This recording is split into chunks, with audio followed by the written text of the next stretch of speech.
Good morning, everyone. My name is Jennifer Omale. I'm the team lead of ACIOE Foundation. I would like to first of all thank you for taking out time from your busy schedule to be on the ACIOE Foundation webinar.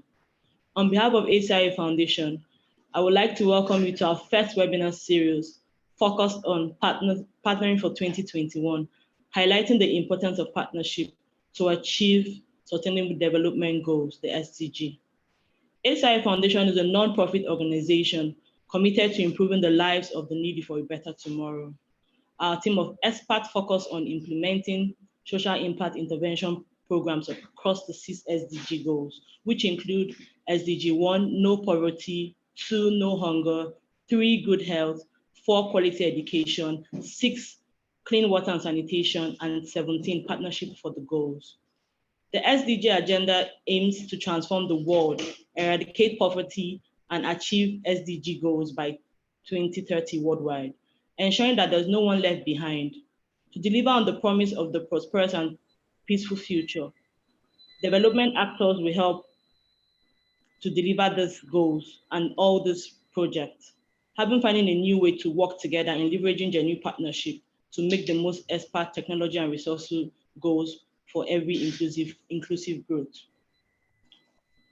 In all efforts to support this,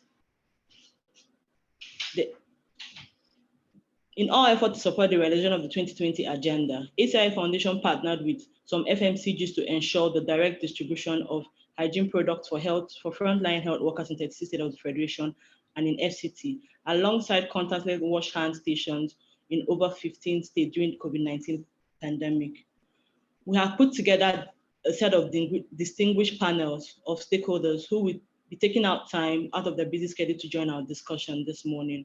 They will be sharing great insights of different forms of partnership that exist in Nigeria, how to achieve the SDG goals through partnership, strategies and benefits of partnership, and building a resilient plan for 2021. Before I hand over to my moderator, I would like to introduce our eminent panelists. Today we have on the panel Barrister Mrs. Mary Ekpere-Eta, the DG Nigeria Women Development Center. We have Mr. Seyi Oyebisi, the Executive Director, Triple NGO. We have Mrs.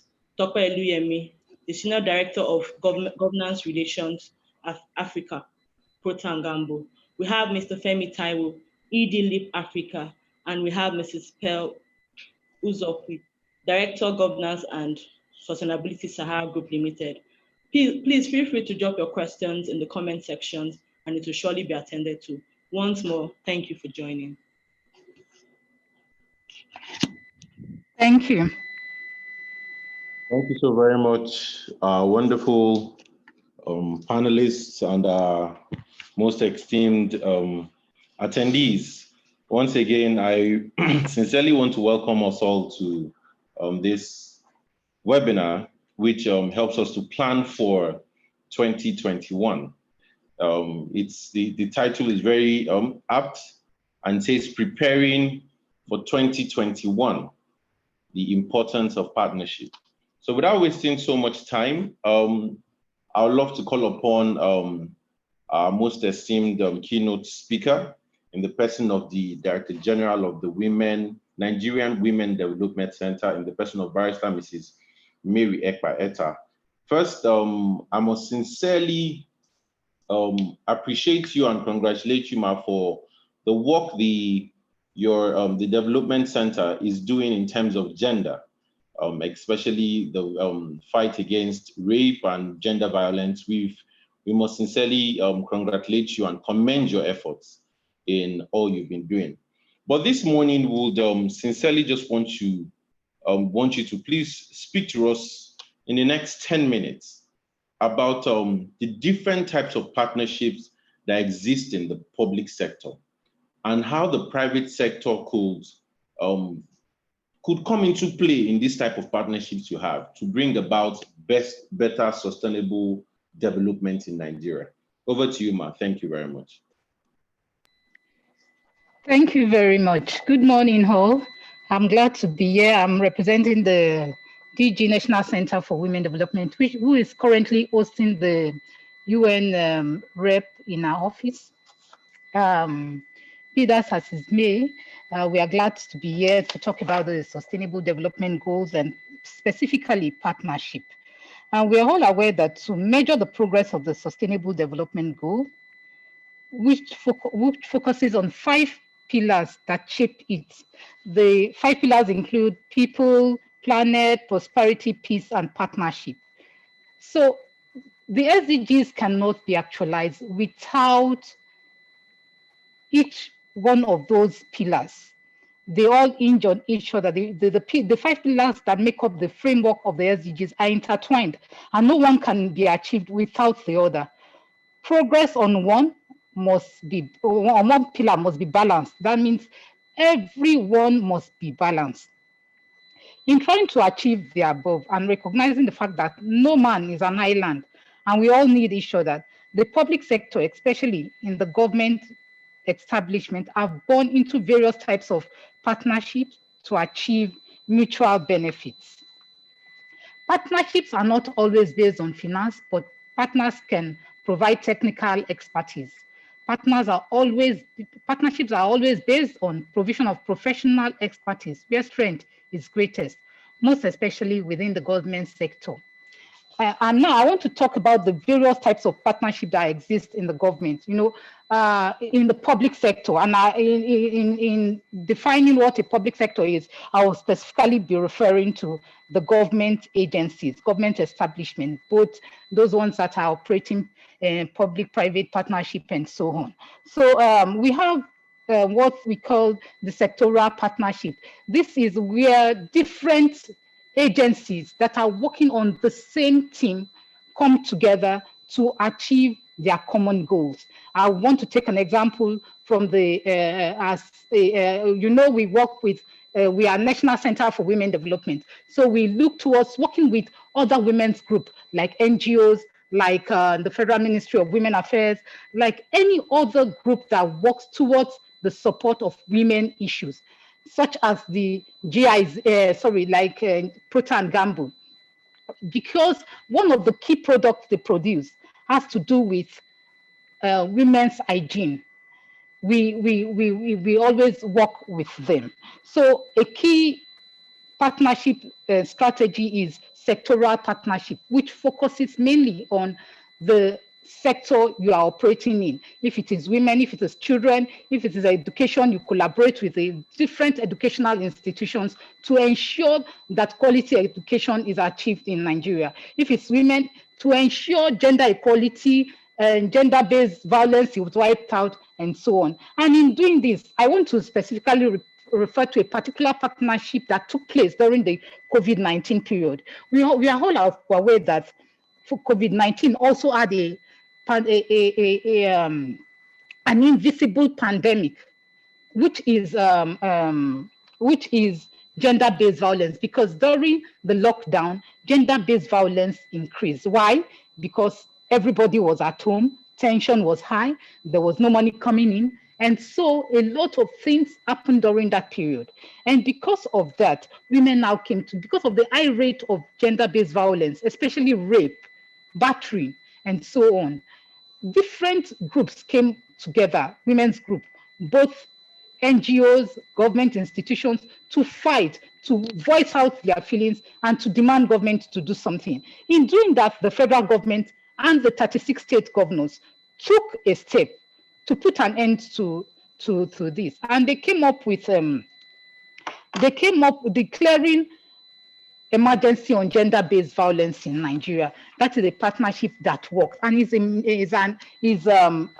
sectoral partnership that works, addressing socio-economic issues. So there's also cross-sectoral partnerships.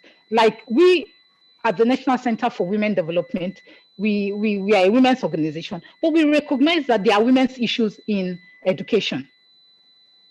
And education too, realize that they cannot do without women. You have to support the girl child to go to school. You also have to ensure quality education for women. Or in the health sector, you have to ensure that women do not die giving birth. So we work cross-sectoral partnership, and not just only on that, we work with different agencies to achieve that, to achieve a common goal, though we work to achieve different goals, but in this particular one, we are working towards building blocks. Then there's multi-sectoral partnership. This can involve international agencies, governments, and it cuts across all sectors, including the private sector.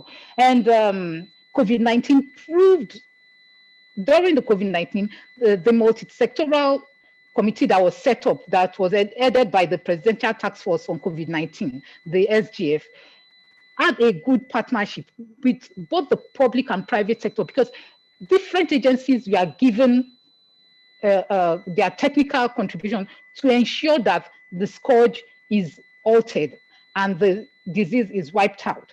And so both from economic perspective, health perspective, people we are coming together to fight to ensure that these things do not happen. And all what we are discussing,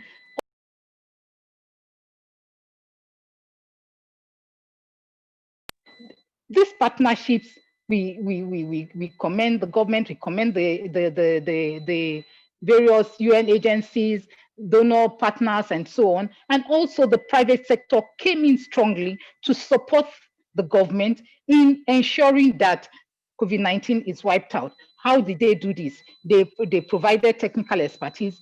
For some, they provided corporate social responsibilities.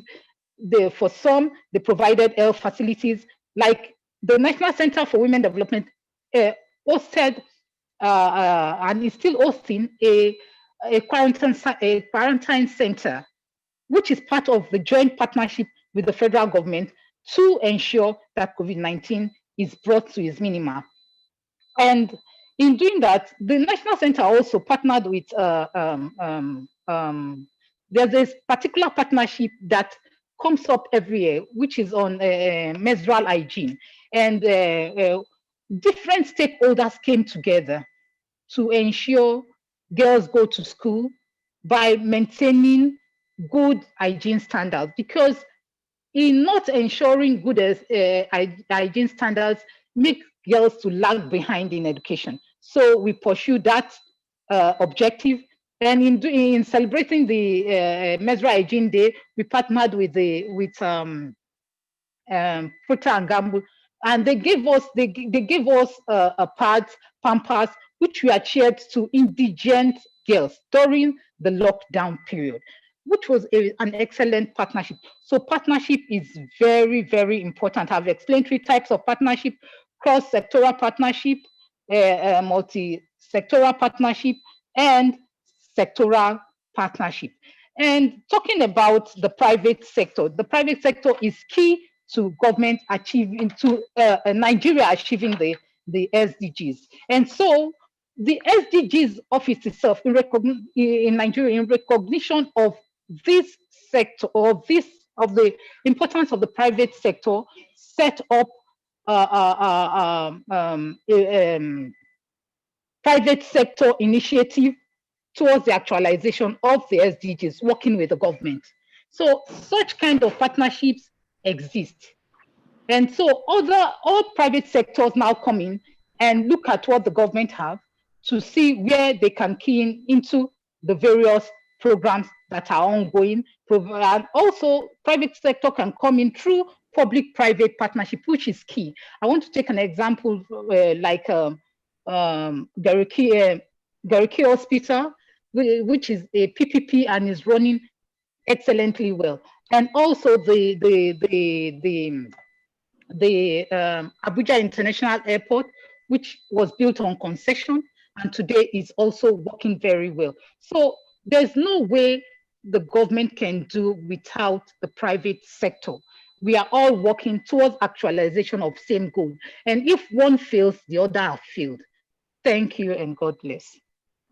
Thank you so very much, Mrs. Emezue, the representative of the Director General of the Women Development Center. We thank you so very much for that, taking us back to school, showing us about the sectoral, cross-sectoral, multi-sectoral forms of partnership. We are very grateful for that. At this point, we'll be going to our panelist session proper, where would our panelists be giving us insights.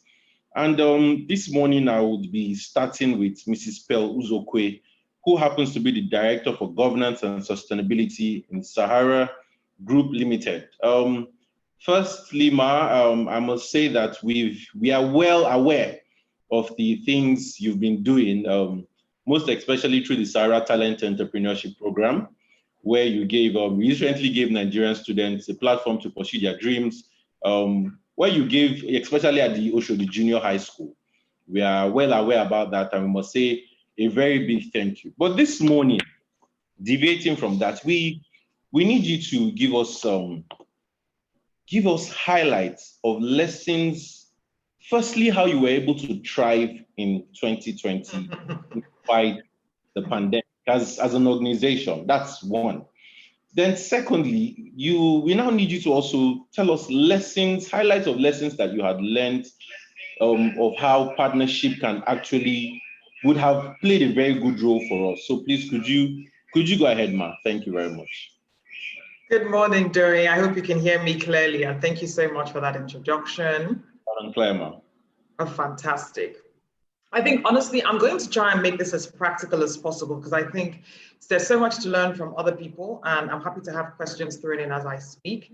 But I think you've proposed in that question several different answers, I guess, and I'll try and compress as much as possible.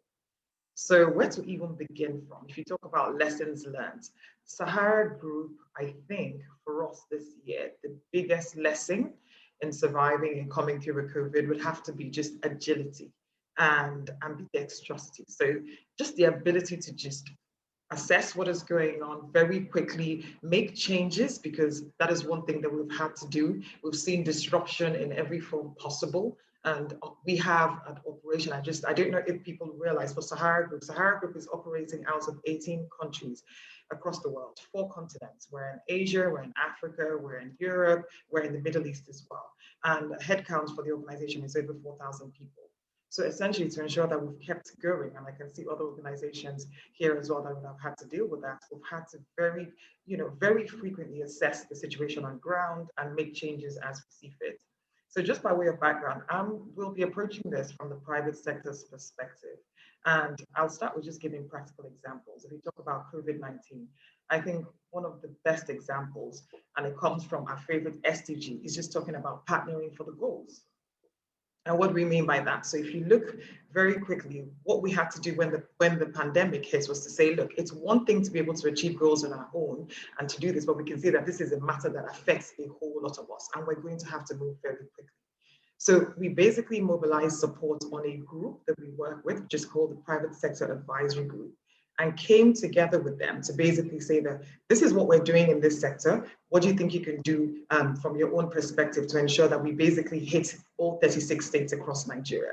So if I was to share some of the figures from that, I will talk about the Private Sector Advisory Group. But what we did was we were able to very quickly mobilize support from 60 private sector organizations, all of them targeting different areas within the country. Collectively, the value of the donations made hits approximately 10 billion if you look at cash and in-kind donations. And that was something that we did very quickly at the start of the pandemic. But then going further, something the Sahara Group then did that some of you might be aware of is you look at Abuja, and you might know the This Day Dome. So the This Day Dome was repurposed very quickly with support from key partners. And this is one of those where you went across the sector. So we had, of course, the government support. We then had This Day Dome in Abuja, giving us the facility itself and saying that this can be very quickly repurposed. We partnered with a Chinese construction company and several others that came in and contributed different bits. But what that meant was at the time that we felt that we needed it most, within a month, we were able to repurpose that center and convert it into a 300-bed testing, isolation, and treatment center, which remains there till today. So I'm trying to make this as practical as possible and just show how SDG 17 basically comes alive when you have situations like this and how you very quickly have to modify and keep, and hit the ground running. So I'll stop here for now and just ask if you would like me to go into more detail or you'd like the other panelists to speak, and then I can speak some more about the PSAG. Thank you so very much, Matt. That was very apt. I've learned so much about Sahara's ability to make changes at any point in time. And sincerely, as a Nigerian, I must say a very big thank you to your foundation and the whole Sahara group for what was done at the This Day Dome. We're very grateful as Nigerians, and we believe more things will be done. But at this point in time, let me go to you, Mr. Femi Taiwo. Thank you so very much, sir, for being on this wonderful panel. We know you are the executive director of Leap Africa, and one of the things that I'm very well aware of that you did was during the International Youth Day, which was 12th of August. You were very, very active and did so much. But if you look at Nigeria currently, Nigeria has about 40%, according to statistics, the Nigerian Bureau of Statistics said Nigeria has about 40% poverty rate. Now, if you look at that statistics given, how can partnership help to bring about, to lessen this poverty rate? What can you tell us about that? Thank you, sir. Thank you so much, Donyi, and good morning, everyone, my co-panelists, and of course the audience. Very good question. Let me pick up from where Pearl and the representative of the DG started from. When we look at some of the challenges that came up during that COVID highlighted, and of course what you referred to as the high poverty rate in Nigeria, I think one of the major things it calls for is innovative partnership. So we must be more innovative in how partnerships evolve and the kind of partnerships that we form and evolve. So let me give some practical examples. The rep of the DJ earlier spoke about 3 types of partnerships: sectorial, multi-sectorial, and cross-sectorial. I think within the confines of those definitions and those structures, like we know them, one thing is that we miss out some other actors, who you can classify them within those nomenclature, but they are definitely hidden.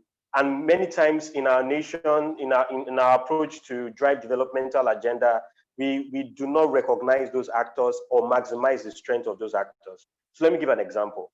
In all the things we did with COVID, most of the responses we did in COVID, we did not fully maximize the power of faith-based organizations.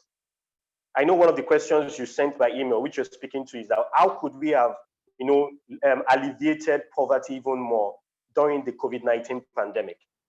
The faith-based organizations are one particular category of actors that we do not leverage their strength, their size, their reach, their depth, and even their wealth, I must say. So for us to tackle poverty, we would have to evolve new types of partnership that cuts across that leverages the strengths of different kinds of actors. One of the things we did in Leap Africa during the COVID-19 pandemic, we are not necessarily an humanitarian organization, but we needed to respond, because we had we also are a stakeholder in the nation and a stakeholder in the world.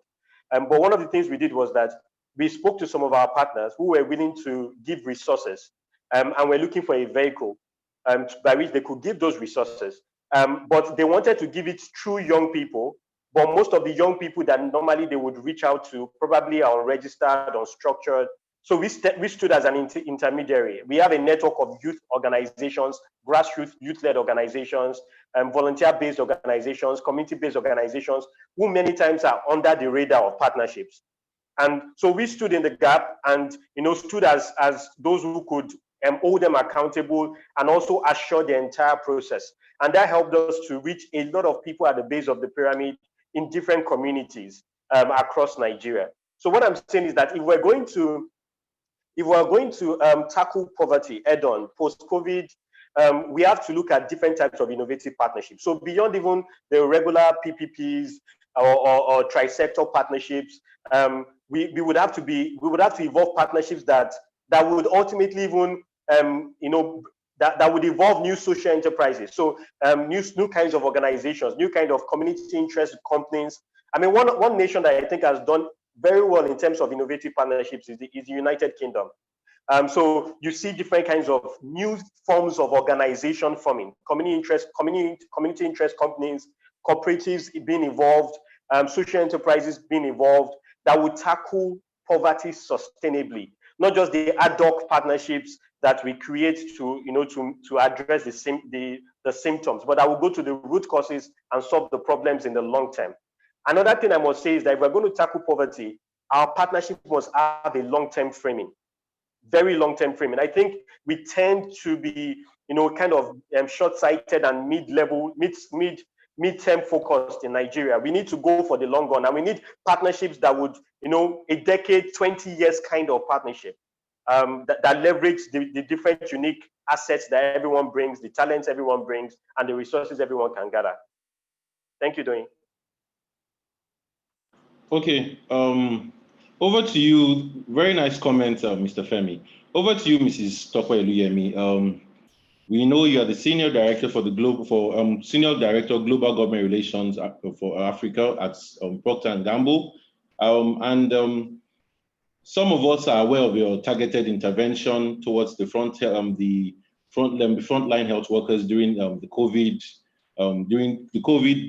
period, which we are still in. But during the lockdown, we are aware you had some very good intervention for the frontline health workers to the 36 states of Nigeria. And definitely we knew you were dealing with, you had to do that through dealing with government, with government officials, definitely. But now I would love to ask that what are the strategies, looking into 2021, what are some of the strategies that you think will facilitate sustainable partnership between the public sector and the private sector? Just like what Mr. Femi said, he said, in quotes, he said, long-term partnership framework. So what are some of these strategies you would suggest to people to say, okay, look, these are the best ways to go about it? Over to you, Ma. Thank you very much, Doyin, and good morning to everyone on the line, and very well done to ACIOE for putting together this webinar on such an important topic at this time in our lives. Like several of the other panelists who have gone ahead of me have said, I think public-private partnerships is something that we cannot do without anymore. As the world continues to develop, and more importantly, with the kind of issue that we have faced this year with the pandemic, I think it's become even more obvious that we need to work together to achieve this common good. We know that in every society, the government is the primary partner on social development. However, the private sector must define the government stakeholders that align with its mission on the sustainability, as well as be willing to collaborate with them on key force for good initiatives. So what do I mean by that? It's essentially finding stakeholders or partners that have shared values with your own goals. Several governments, are tasked with the requirements, on social development. But we realized over time that, they cannot do this alone. Like Mrs. Emezue mentioned in her own address, we've partnered severally with the Nigerian Center for Women Development on several social programs relating to the development of girls. Now, particularly during the COVID pandemic, as she also raised, we saw a spike in gender-based violence. That is premised on the fact that people were at home, incomes were not coming in, and more often than not, women get the brunt of some of these pressures. So one of the things that we did was to partner with them to try and provide some much needed hygiene materials for women and girls in disadvantaged communities. We have found over the years, studying women and girls' aspirations, challenges, and needs, there is a very close link between, I would call it what we call period poverty and other types of social ills. Many of the programs that we run has shown us what sort of social ills, can abound when girls or women do not have the right access to menstrual hygiene management or materials. So we worked with NCWD on this project, educating girls about the changes that happen in their bodies, helping them to build their confidence around menstrual hygiene, and providing them with sanitary pads. And like you mentioned as well, we also, we saw this need, when the pandemic hit. And based on all the initial findings, from other countries where the pandemic had hit before us, it was obvious and it was clear what the immediate and easy next step should be, which was to promote the habit of hand washing. So we partnered across several states as well as the federal government, and we provided, contactless hand washing stations, some of which are going to be placed in schools, some in marketplaces, some at garages, but targeting high traffic areas. This is one of the most sustainable interventions that I believe that we can do. In addition to that, we did give out a lot of products, personal protective equipment, as well as cash to support government in curbing the spread. But it's one thing to address the short-term need. It's another thing to look at this in a more sustainable way. Hence, our foray into the development of contactless hand washing stations. Now, this is meant to promote the habit for life beyond just the pandemic. We all pray and hope that the pandemic disappears on time, or we have vaccines such that there is less impact on the populace. But in the meantime, hand washing is just a good thing. Hand washing is just something that you should do without thinking. So placing these hand washing stations in public places, I think will go a long way to curbing the spread of this particular pandemic, but also limiting the issue of contagious diseases, that are passed from hand to mouth. So by building the habit of hand washing, especially in schools where kids are young. You can see the nexus between a need, the government's objective of curbing a pandemic, as well as the private sector solution of providing, these hand washing stations as a solution to this. So shared values is a very key strategy in developing partnerships between the public and the private sector. You need to define the stakeholders. So we worked, like I said, with the Nigerian Center for Women Development. We worked with the Ministry of Water, as well as the Ministry of Environment, the Ministry of Health. So you can see that we selected stakeholders who had a key interest in the activities around health as well as development. So that is very key for us. Now, we also know that several social ills is just the result of issues around youth unemployment, restlessness, lack of education. So certainly economic collaboration between the public and private sector is also key in developing, our social infrastructure.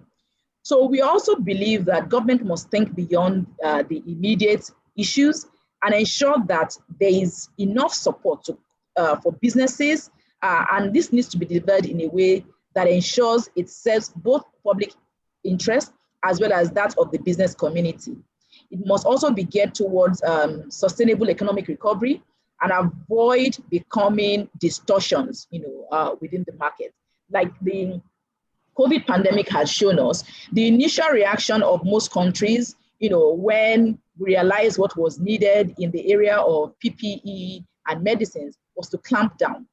And, but we also realized that, these viruses don't know boundaries, they don't know countries, they don't have borders. They will spread from one place to the other. So if you take care of your own country just because you can and you have the resources to, well, you cannot prevent the movement of people and products from other countries. So protecting yourself alone is not going to help you. So these are some of the things that both public and private sector need to understand and ensure that we address things holistically, depending on what the issue is.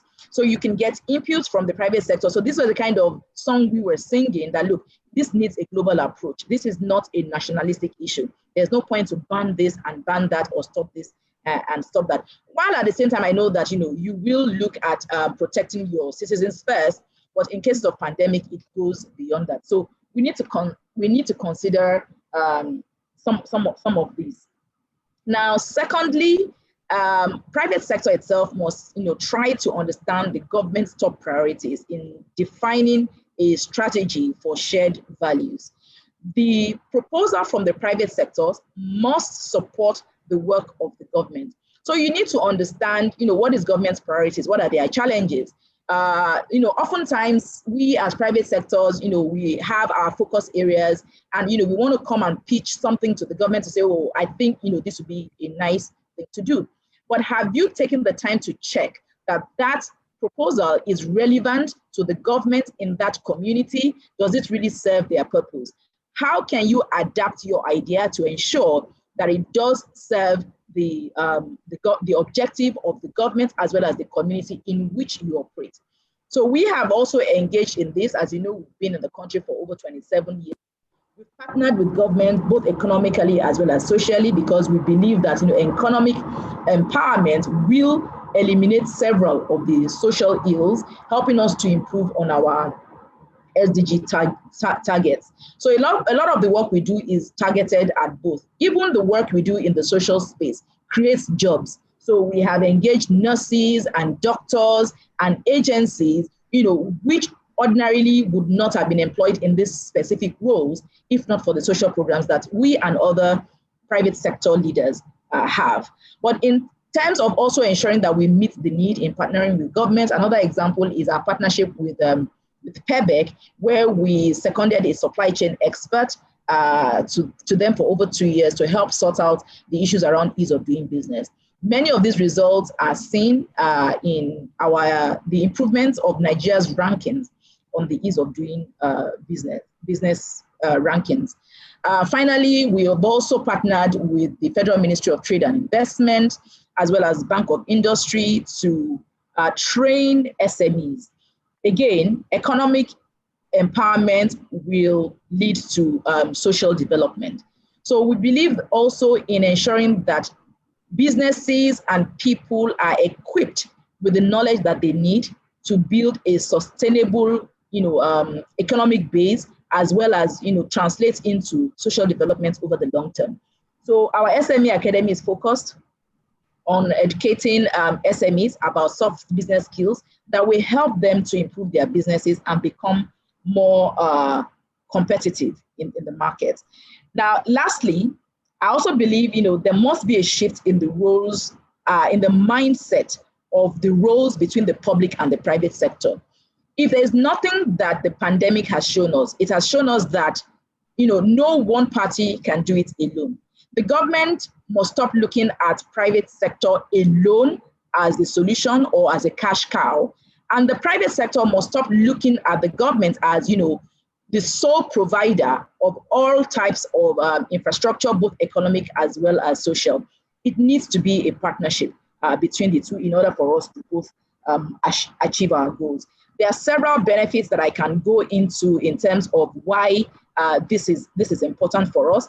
The benefits are across all sectors. So whether it's for business, for communities, or for governments. So for instance, when you change your mindset to that of a collaborative mindset versus, there's them and us type of mindset, businesses, can be more profitable.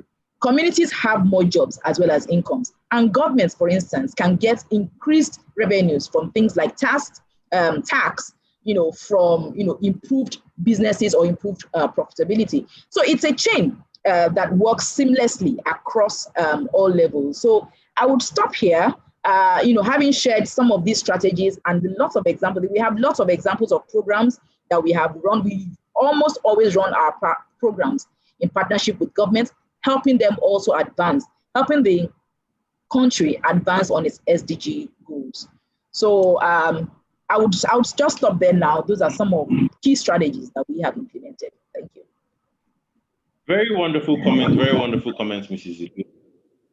I must quickly highlight some things you said, which were key to me. You said one was the mindset of responsibility, which was government thinking private sector is the solution, and private sector thinking that the government is the solution. And also the parts where you said shared values, defined stakeholders, and economic collaborations must all focus on economic sustainable recovery.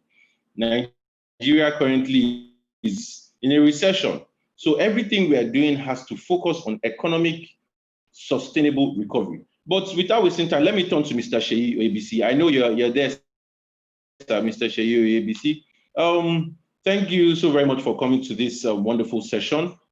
We know you're the executive director of the Triple NGO, that's Nigerian Network of NGO. But briefly, I want you to please just tell us things around what you do in your organization, and also tell us how effective partnership could achieve sustainable development goals in Nigeria. Focusing that we have 10 more years to achieving these sustainable development goals. The target is to hit these SDG goals by 2030, and we're at 2020, so we have just 10 years more to go. So how do you think effective partnership can actually help us achieve these goals? Over to you, Mr. Seyi Oyebisi. Sorry, Mr. Seyi, are you there? Mr. Seyi? Okay, I think Mr. Seyi maybe he's not responding. But let me come over to you. Hello. Okay, Hello. you're here. Okay, Mr. Seyi. I hope, did you hear my question, sir? I'm so sorry, my internet froze for a while. So do you want to just recap? My apologies. Okay, so I'll go back to my question. So firstly, yes, I would love you to please just tell us things around what the Triple NGO has been doing and is doing. And also looking at the fact that Nigeria has 10 more years to achieve the SDG goals, which has a target of 2030 and we're in 2020. How do you think effective partnership can help achieve these SDG goals in Nigeria? Okay, so let me start with your second question, then I'll come back to what the Nigerian Network of NGOs does. One is to say that we've heard a lot about emphasis, and I like the array of brilliant presentations that we've heard before me. They've emphasized that. They've also mentioned some of the challenges around some sectors that we're leaving behind. For me, we probably haven't also explored the full array of institutions within civil society, and by civil society we mean those, organizations and institutions outside of government and the private sector, which would include faith-based organizations, the academia, the media, the citizens themselves, then traditional non-profits like, the Nigerian Network of NGOs or like Keep Africa. Now, having said that, is to also note that partnership itself is both political and technical, and we always look at the technical, forgetting the political. That partnership is about power, sometimes about branding, and sometimes it's also about the collective in terms of the power dynamics that comes into partnerships.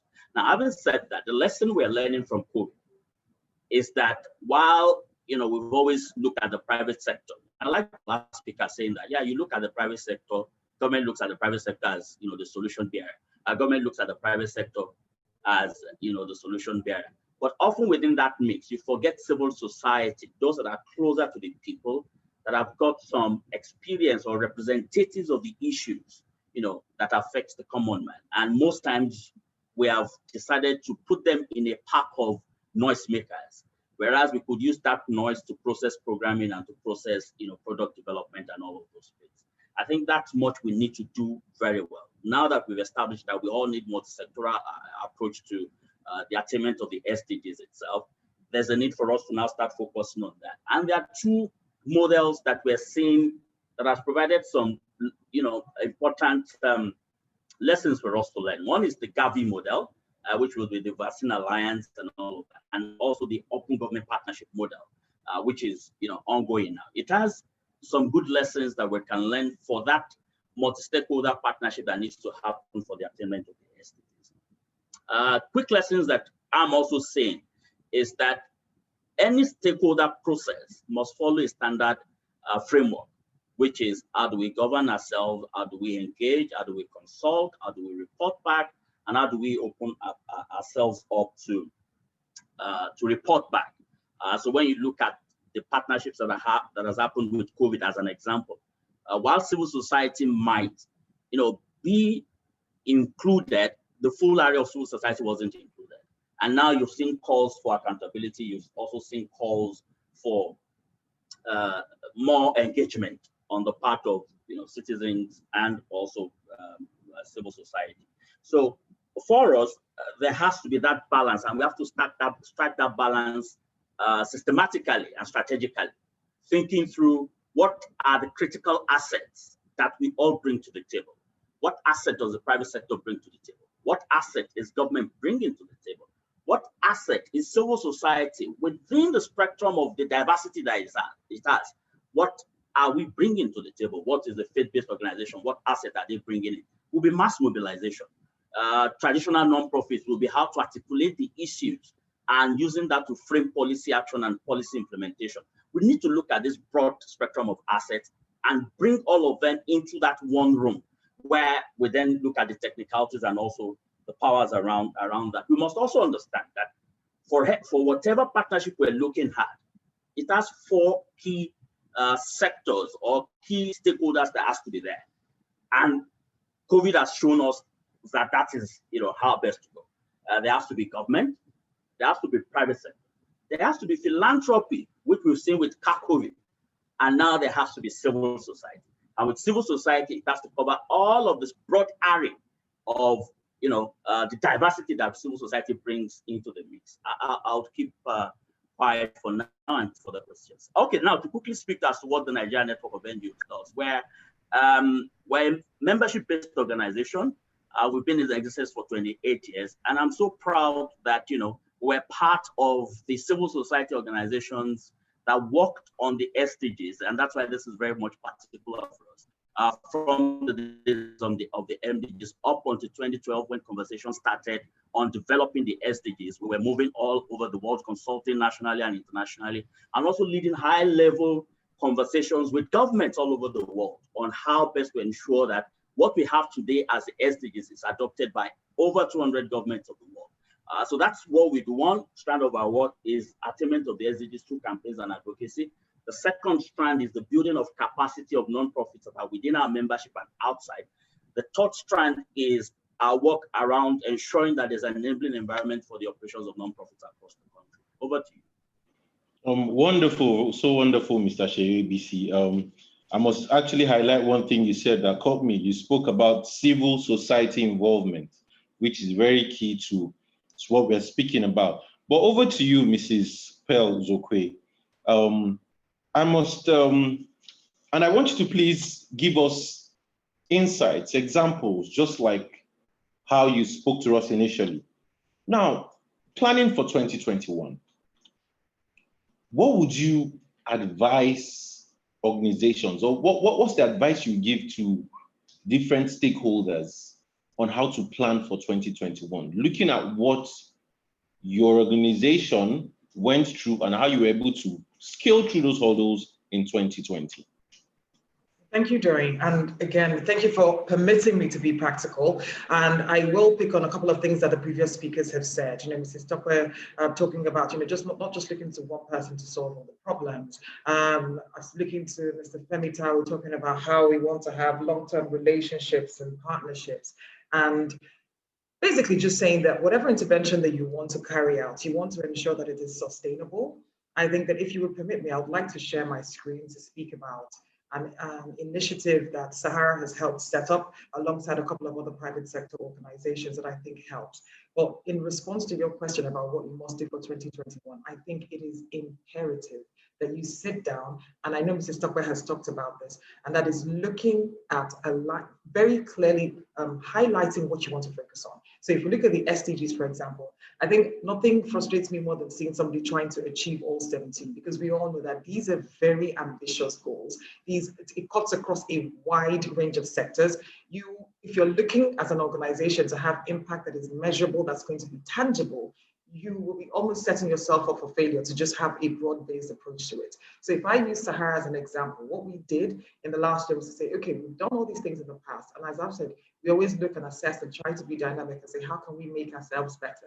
We said we're going to refocus our foundations and priority areas. And in doing that, we came up with SDG 7 and SDG 13. So what do you have to do?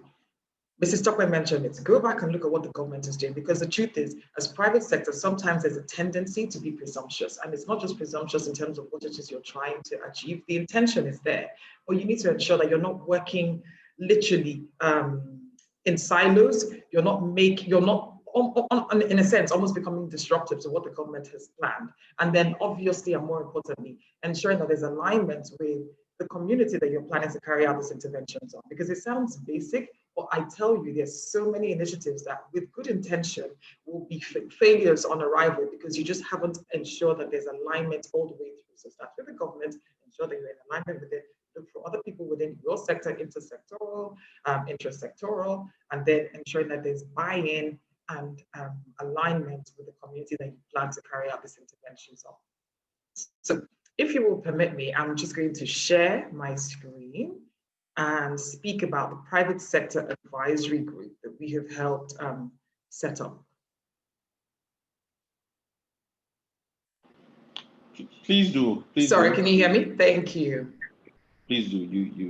You're allowed to do that. Okay.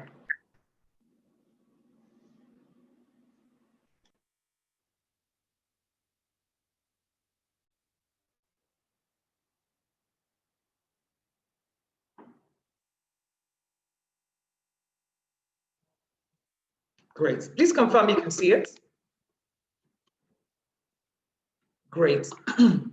So the private sector advisory group, we've talked about how we only have 10 years left with the SDGs. Why did this come about? It came about because at the UN level, there was a global private sector advisory group set up saying that with the failings of the Millennium Development Goals, when the SDGs kicked off in 2015, we're saying we want to ensure that we're pulling together a cross-sectoral board that is going to give advice, that's going to look at what we set out to achieve and make suggestions on how we can ensure that we move the needle further. When this was set up in 2015, Sahara Group was asked alongside SAB Miller to join the global board. In doing that, we then decided it's always great to have these initiatives at global level, but as quite a few of you across the panels will testify to, there's nothing as important as taking great global goals, but ensuring that they're fit for purpose in the environment that you're seeking to carry out these initiatives on.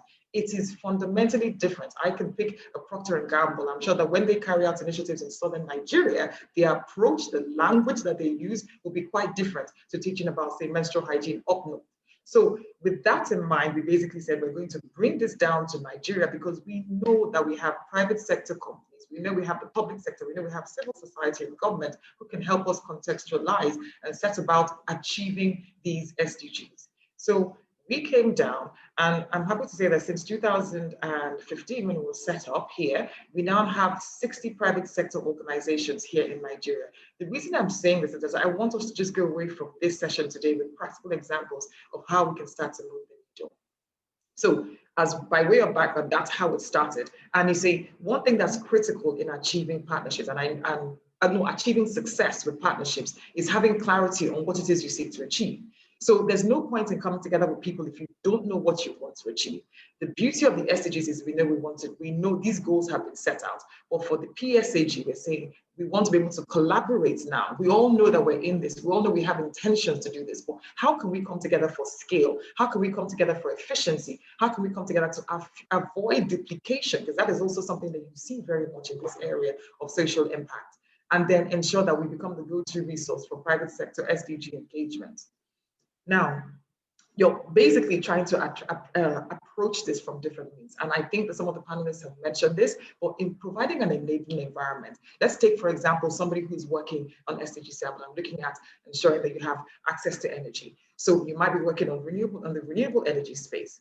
Whilst you as a private sector individual might be, for example, on the basic level, producing solar panels, take for example, It would be massively important if we had government alignment and government policy changes as well. For example, tax incentives, ensuring that as you are producing these things from the private sector end, you have government support that is ensuring that, for example, if these are locally produced, you're not bringing in cheaper imports that are going to basically wipe out any profit margin or prevent the growth of this industry. So that is why the Private Sector Advisory Group was set up, because as of today, we have the Senior Special Advisor to the President as part of our stakeholders in the group.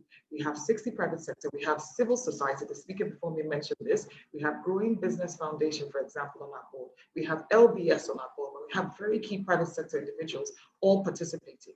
Now, this might sound unwieldy, but if I take you through the next slide, you start to see how we operate. You've got the Office of the Senior Special Advisor.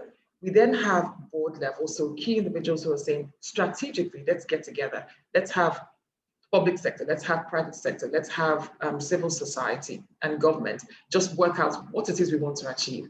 Now, because the goals are very wide, we decided to basically group ourselves into clusters because, again, focus. Sahara cannot come and seek to achieve 17 goals. It will not happen today, next year, in 10 years, in 20 years. You can see that we've broken ourselves down into 10 clusters. The SDGs are now put into those so that very quickly you start to get alignment. And I will talk about one of the initiatives that we've achieved even during this pandemic with the health sector. So within the health cluster. So if you look at that, for example, you have a cluster on education, we have companies who have a focus area, because there's no point joining a partnership. And then when you get to your own organization's board, there's no alignment because they're thinking this is not an alignment with, say, our foundation's focus areas. So if you join the PSAG, you very quickly fit into the cluster that works best with your own organization's aims. And you can see a cross-section of some of the companies that we work with on the PSAG. And then what are the key advantages of doing this? So very quickly, you're able to scale up. I talked about the total 10 billion worth of initiatives that we're able to achieve very quickly during the pandemic because we knew that we needed to get to 36 states. Logistically, we can't do it ourselves. But if you take a Coca-Cola, for example, their abilities are second to none. Why not leverage on that? But we have physical goods that we want to distribute. Work very quickly to achieve whatever aim that is, because you're now working on ensuring that there's tangible, measurable impact to what it is you're doing.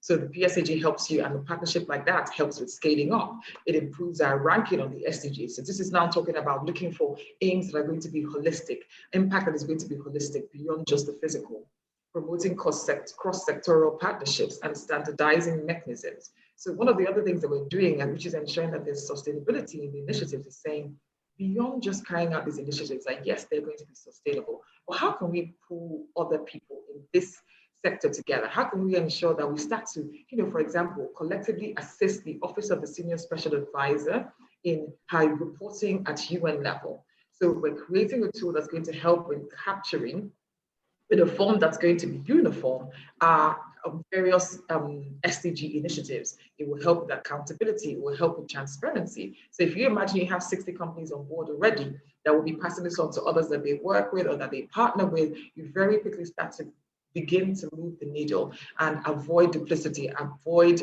silo working and inefficiencies in the system. So I will stop here for now again, Doi.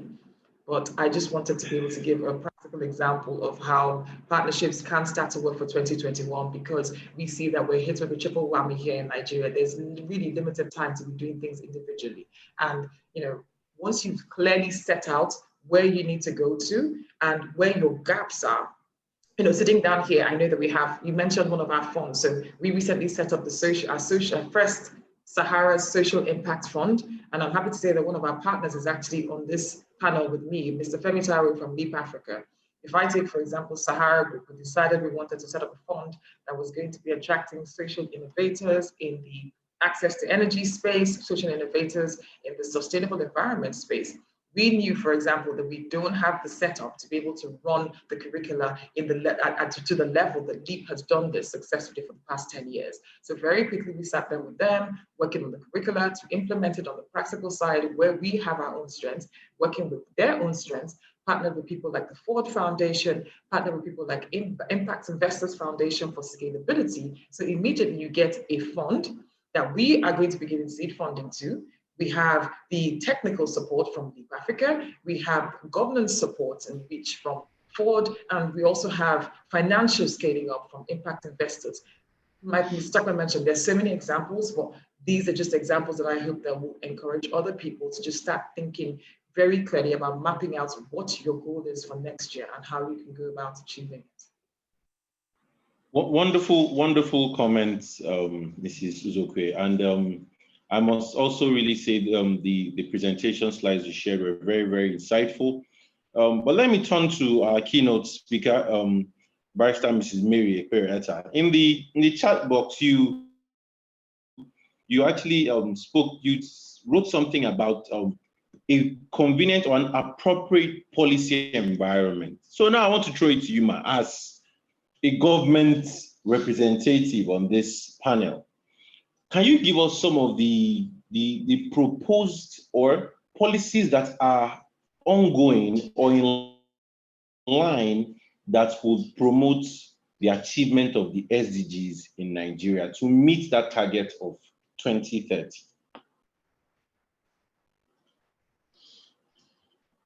Barrister Ma, are you there? Hello, sorry, come again. Okay, I said I saw your comment in the chat box, which spoke about an appropriate and conducive policy environment. Now I throw it back to you as a representative of the government on this panel. Now, could you give us possible policies that are in line to promote the achievement of SDGs by 2030 in Nigeria? Thank you. Thanks for all the speakers that have come up so far. Excellent presentations, excellent talk. On policy environment, each sector, each team, each goal has a different policy environment. And for us, why I put that there is because the public and private sector work within the policies that are provided by the government. And so if the policy is not conducive, it will not, take for an example, power situation in Nigeria, or the multi-taxation that goes on in the country. It does not promote good policy environment, and also invariably will affect whatever we are doing at cutting across board. So the push for different agencies, both private and public sector, to push government, to push the various sectors to ensure that the policy environment is right is all I'm talking about. Like multi-taxation for menstrual hygiene pad. Removal of taxes on pad will to a great extent bring the prices of the pad to a reasonable cost. So those are the kind of policy environment I'm talking about. Thank you. That was very wonderful and apt. Very, very wonderful and apt. Well, Mr. Femi Taiwo, you've been quiet for a while, but let me throw this to you, sir. Could you please share insights with us into how we can, for you, they say if you fail to plan, you have planned to fail. So could you share insights with us on how we could build a resilient plan for 2021? Thank you for the question. The word resilient you use, I think, is what I'll pick up on. One thing that 2020 has taught us is the need for resilience and the need for flexibility and the need to be agile, like Mrs. Pearl earlier mentioned.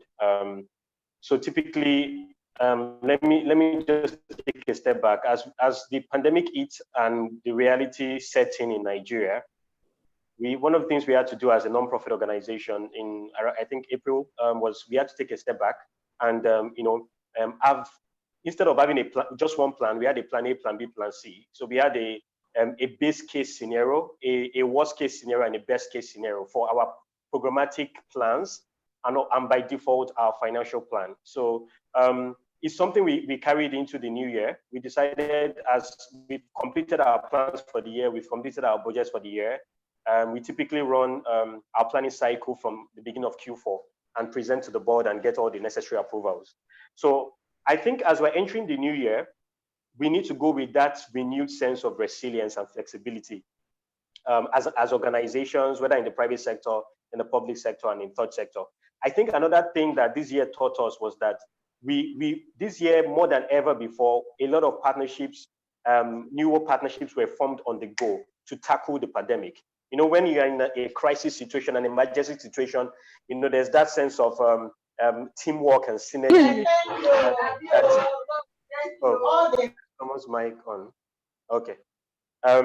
So I think that dynamism, that agility to be able to find kindred spirits and find, you know, like minds, you know, who have shared value, shared purpose, to tackle the situation is very important for our resilience. Because, you know, let me take a step back and even use a scriptural reference that talked about how one cannot keep one alone, you know, and that's how a three-folded cord is harder to break.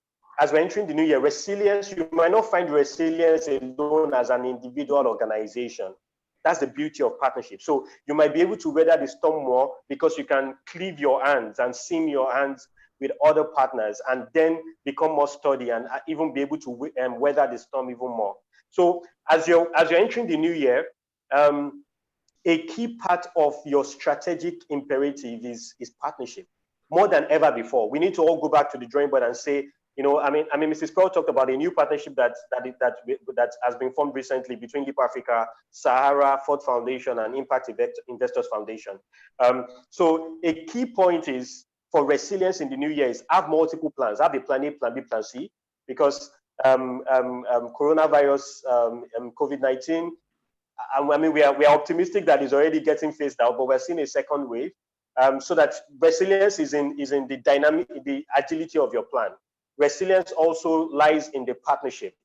Resilience also lies in the mindset you have within your organization, a growth mindset, the learning culture, the ability to adapt, you know, the ability to embrace new ways of working. You know, we know that the way we work, the way we deliver programs, the way we run events, the way we monitor and evaluate events, the way we form partnerships, the way we hold ourselves accountable is changing. So resilience is just moving with the times and being responsive to the needs of those times, I must say. That's very wonderful, Mr. Femi Taiwo. I would shift to Mrs. Iluyemi now, and I have just something to ask in relation to what Mr. Femi Taiwo has said. Now, he spoke about multiple plans, and you've been on the playing ground for a very long time. So possibly you have maybe a plan Z. Because I want you to please help us speak to our participants. Now, you've been a long playing participant on the playing ground here, and there must have been possible challenges you would have had while trying to interface with the public sector. So I need you to tell us those challenges you faced and how you were able to, the plan, maybe it's plan J you used, according to Mr. Femi Taiwo, to help us jump this hurdle. So please, could you just share with us, ma'am? Thank you very much, Doyin. While what you said is great, you know, having plan A to Z, but sometimes, despite the best well laid out plans, God also has his plans, because I don't think anybody could have planned for 2022. We all sat down in December, in January, with all the exciting things that we were going to do this year. And then, you know, here we are. However, what I will say is to be agile and to be swift in adapting to the different circumstances that you do find yourself. I will take an example in working with government. So I work with governments across different countries. These different countries are different stages of development, different challenges, and different needs. How do I make my proposal a priority in the different countries that I go to? It's adaptation, and probably, you know, a bit of the resilience that Mr. Femi Taiwo had, you know, delved into much earlier. So you have to be agile. You have to be, quick to adapt your strategies, into a system that meets the objective of the other party. So you need to understand what their needs and challenges are. You need to understand what is possible and what is not possible. Again, Ms. Uzokwe also referenced, that probably the approach that we take in implementing the same program across different geographies will also vary. Certainly, in implementing, for instance, the Always Keeping Girls in School program, in the South versus the North, we will take a different approach because of cultural differences. So for me, the best way to prepare for any eventualities, yes, it's good to have option A, B, and C, but the real secret is how fast you can adapt to any changing situation. I would approach a program, a menstrual hygiene program in the North quite differently, by ensuring that I get all the necessary buy-in, not just of the government, but of community leaders. I will lead the program with the community leaders, people who have the pulse of the community, people who are respected and whose opinions are valued in that community, people who can give me access to the girls I need, people who can help me champion education in communities where it has little or no value. It's seen with little or no value when it comes to girls. So I would do that in those communities. In the South, because of the level of advancement, and broadly accepted educational standards, it's a different approach. I am taking it one notch up and actually beefing up my curriculum to ensure that it keeps up with the times. So for instance, introducing technology into managing menstrual hygiene is something that I would, think about in doing in the South because of the exposure and the degree of access to technology in those countries. So those are the kind of things I would do. If I talk finally about the key challenge, I will wrap it up in meeting the government's priorities and making them align with our own objectives. So sometimes, you go to the government and, if you haven't done your homework, you don't really understand where they are coming from. I think this is very important, and this could actually help move along a number of programs. Ms. Uzokwe mentioned, programs that are fit for purpose. I think that sometimes is some of the sticky points between the public sector and the private sector. But it's a simple solution, in my own opinion, which is if we both understand what the drivers are, what the real needs are. We have a consumer marketing knowledge that goes into homes, into communities, sits long hours with consumers in specific communities to understand their challenges and their needs. The likelihood of us designing a program that actually, on products, by the way, that actually meets that local objective is much higher than a company that doesn't. So the same thing we do with government. We try to ensure that we understand their drivers and link that very closely to our own objectives. And I believe that, with these types of strategies, we're more likely to work much closer towards our common objectives and overall win for the community. Great comment. That was very apt. Mr. Oyebisi, let me turn to you. So Mr. Femi Taiwo has told us that one of the things we need to do is have multiple plans, plan A to Z. Mrs. Iluyemi said we should have the ability to apply these plans quickly. Now over to you, sir. Could you now tell us your own proposed insights on how we can build a resilient plan for 2021? Well, I think part of how best we can do that is a conversation you have started, plus also for us to see partnerships as an important route for us to get this right. Why have I said this is there are a lot of intelligence that we have gathered from communities that could help or that can help us to build back better. So I'm processing resilience within the need for us to build back better and also sustainably. Plus also thinking through the elements that will help us to do this very well. One of such elements is the need to now pay attention to policies that can accelerate our getting out of issues around COVID, plus also setting us on the path to attaining the SDGs. And those policies for me would be around issues around social protection. There are a lot of Nigerians that have gone back into poverty. We need to find a way of protecting them and bringing them out of poverty. And one is happy about government's commitment to lift 100 million out of poverty. But to do that, we must mobilize all resources from government, from communities, from civil society, from philanthropy, from the private sector. Another part of this that we need to quickly pay attention to would be issues around internet affordability, accessibility, and meaningful connectivity. There has to be partnerships along that line in ways that ensures that we can access internet seamlessly. Plus also we have resources to buy the gadgets for us to connect to 4G or when we eventually decide 5G connections.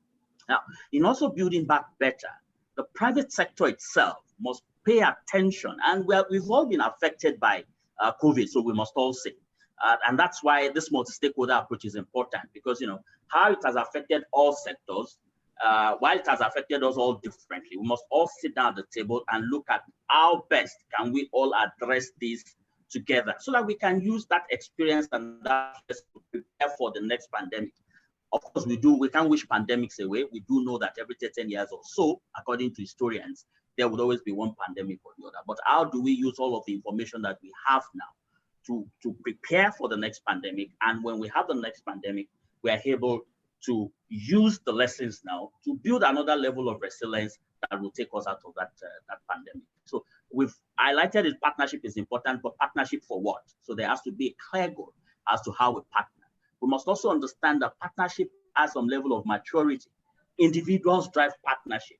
How open that individual is, how that person has some level of emotional intelligence determines how to proceed. So a multi-sectoral approach is not just, it's not abstract. It's about humans coming to the table to shed some of their powers for us to be able to move. So it's going to be a win-win situation. So we have to think through who are those people or individuals leading our partnership? How mature are they? What's their level of emotional intelligence, their critical thinking, their ability to, to be exposed to have other people giving ideas and they say, oh, this makes sense, let's go ahead. And also, how innovative do we want to be in terms of many of the myriad of solutions, problems that we have and the solutions that we need to bring on board. So a plan A is fine. A plan to Z is fine. Usually I always like, let's stick to plan A. If plan A doesn't work, we stick to plan B. But going to C, D, and E might then mean that we are negotiating a lot of the essence of why we need to do that thing away. So a plan A, B, C, fine. Up to Z, excellent in a multi-stakeholder environment. But we must always ensure that there's a purpose, and that purpose is driven by the need for us to bring development to the doorsteps of the common man. Over to you. Okay, wonderful comment, Mr. Oyebisi. That was very, very, very, very helpful. I'll just iterate what you said about appropriate policy intervention, which is very key. One of the last questions, I'll just quickly go to Mrs. Pearl Uzokwe. In the Q&A box, someone asked a very wonderful question. That is Onyechi Onwumere.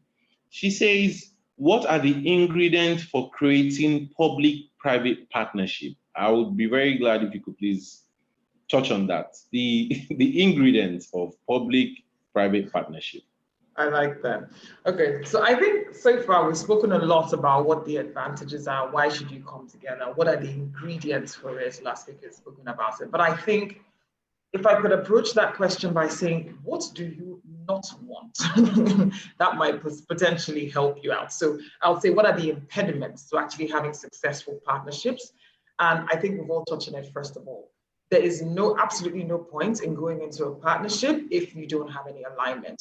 And it sounds basic, but honestly, sometimes you see that, and people go into these things for different reasons. So if I speak about it from the private sector perspective, time is convertible into a lot of value, and time spent on initiatives that are not in alignment with what you're seeking to achieve is just, it's really unhelpful. So I would say you want to avoid getting into situations where you don't have alignment. So be very clear about what you seek to achieve and be clear about what the partner can be bringing to the table. Then another thing that is not spoken about so often as an impediment to this is just ensuring that, sorry, 1 second.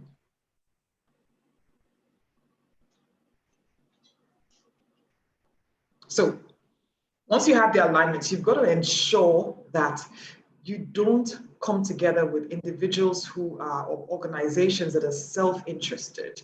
And this isn't sometimes put on the table because it might be a bit uncomfortable, but that's the truth. Like with things concerning social impact, moving the needle, the SDGs, we can see that honestly, there is a lot of work to be done and the gap is there.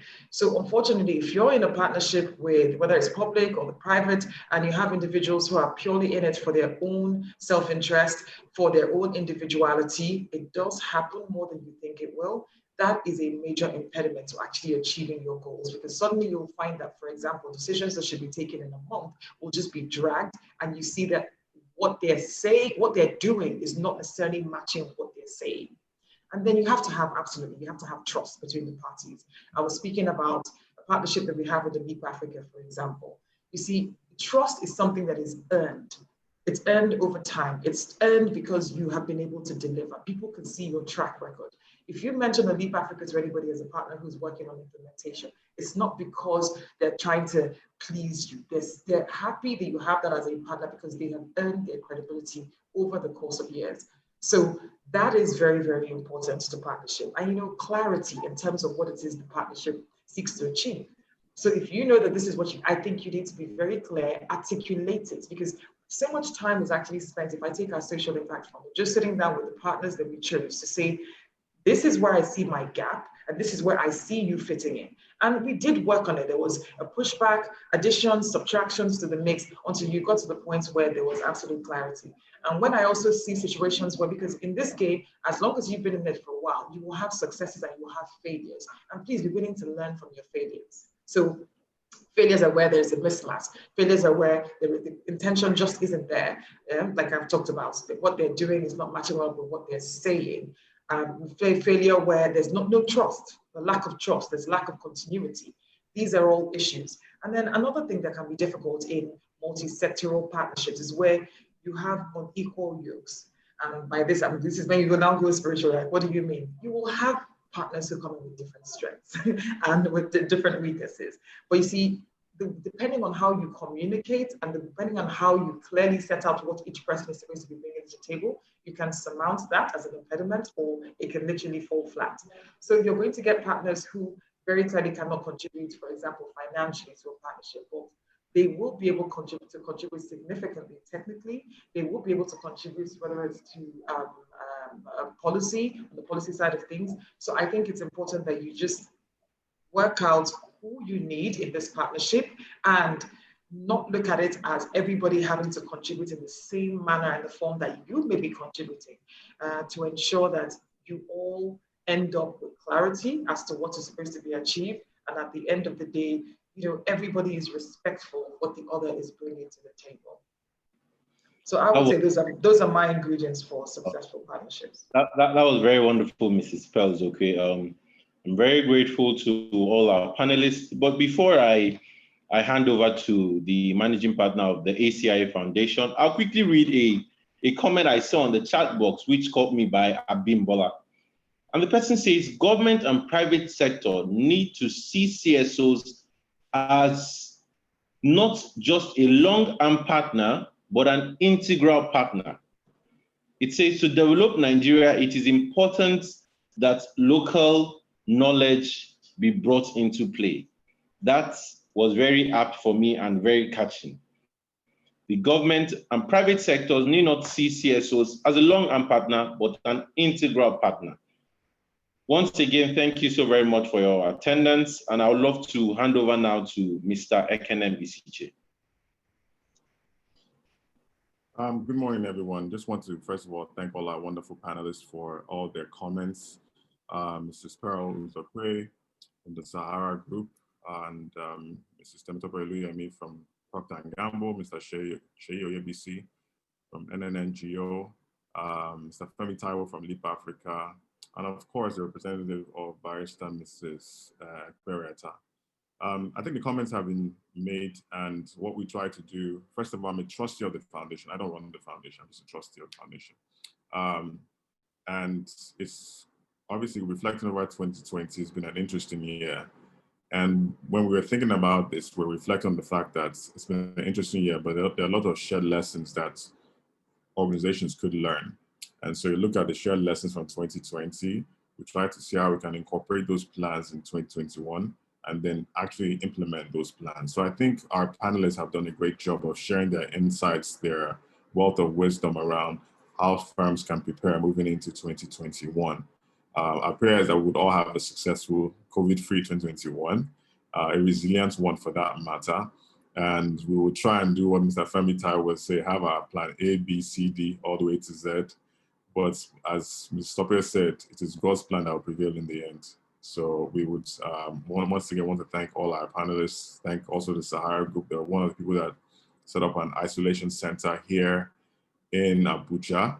And they've done, I think all these firms have done a lot of work in the educational sector, in the health sector, in the gender landscape also, to see really how they can help curb some of the challenges we've had in Nigeria. So we look forward to a more productive 2021. This will be our first one. Move more into, as we go into 2021, this topic will definitely ramp up because there are a lot of partnerships that need to come together, that needs to be formed to help solve some of the issues, especially when you think about, we only have 10 years left, so 9 years when you kick into 2021. The poverty rates, the illiteracy rates, the birth rates, these are things that we need to think about moving 2021, and also the insecurity. So once again, thank all our panelists. Thank you for taking your time to do this on a Wednesday. On behalf of the board of the ACIOE Foundation, and some of us who are just trustees, want to first of all say thank you all. Have a safe holiday. Wash your hands, wear your mask, and you definitely have a great, we'll definitely have this recording available to you on our YouTube page. So once again, thank you to all our panelists. Thanks for your time. And we look forward to doing more with you in 2021. Thank you. Over. Thank you so very much, Mr. Ekpere-Eta. And this brings us to the end of this webinar. Thank you so very much to all our participants and our panelists. And we look forward to seeing you in 2021. Have a wonderful afternoon and bye.